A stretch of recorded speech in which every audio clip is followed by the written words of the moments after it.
I'm going to talk directly to the Gambian government right now. You have a big problem, I would say, something to address. It's not a good look when tourists arrive in your country, and when they see a police officer, they feel unsafe. I was taken into back rooms and intimidated.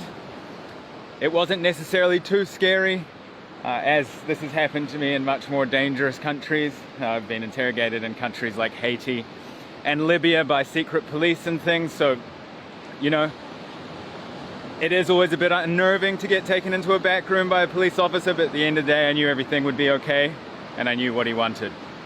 But if a tourist comes here who hasn't traveled to countries and been taken into back rooms by a police, which is the more common eventuality, then what kind of a message are you sending about your tourism? Because I've seen online you talking about tourism and you want to attract a higher caliber of tourists because you have publicly stated that sex tourism is a problem in this country. But when you're treating tourists like this, what kind of people do you think you're going to attract?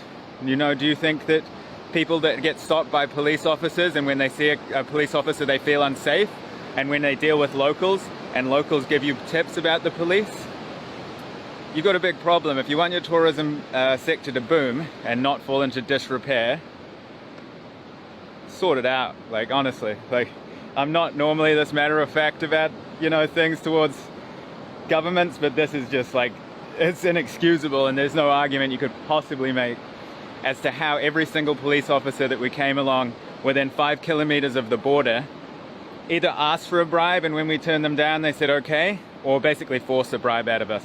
Send this video to the Gambian government or post it somewhere so they can see it, and let's try and cut back on this. At least pay the police officers or something, because if they're that desperate for money, you know, easy for me, a foreigner, to come in here and speak on it.